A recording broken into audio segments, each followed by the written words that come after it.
Le message du jour vous est présenté par notre frère Marc.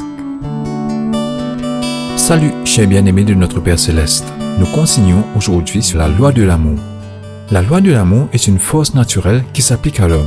Cela nous aidera à comprendre ce principe si nous le distinguons d'abord de certains autres principes de la nature. La loi de l'amour doit être différenciée du principe de la volonté. Et, dans certains cas, ils sont opposés. Toute vie humaine qui suit la loi du bien, du soi et de l'individualisme enfreint la vraie loi de la vie et rate le vrai but de la vie. Mary Russell a dit un jour, lorsque le fardeau d'un autre homme devient plus important que le vôtre, c'est le commencement de l'amour. Robert Schuller a dit, l'amour décide de faire de votre problème mon problème. Et Og Mandino a dit, l'amour vrai est un cadeau sur lequel aucun retour n'est demandé. Aimer de manière désintéressée est une récompense personnelle. Aimer pour l'épanouissement, la satisfaction ou la fierté n'est pas l'amour. Bien-aimés, la loi de l'amour nous appellera toujours à servir les autres. Il a été dit, le train de l'amour fraternel roule sur la voie du souci et de la compassion.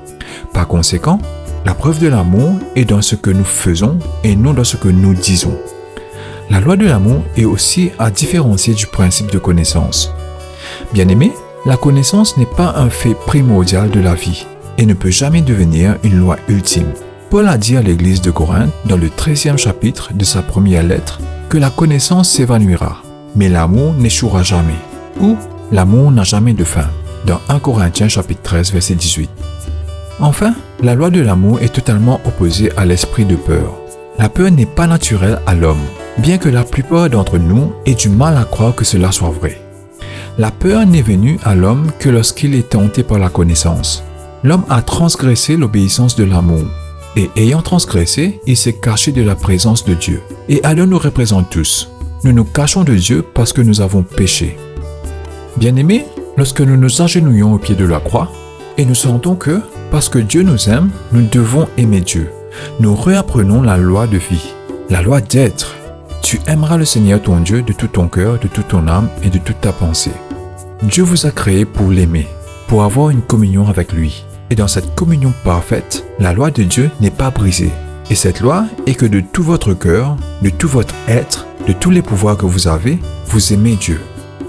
Alors, la raison, l'affection et la conscience sera liées au ciel.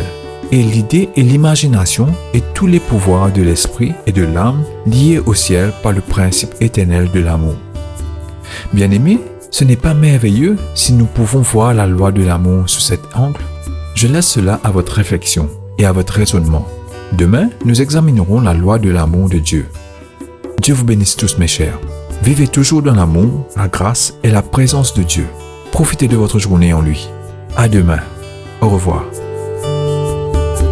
Si toi aussi tu crois que la parole de Dieu est une bénédiction, partage-la et sois une source de bénédiction pour les autres, toi aussi.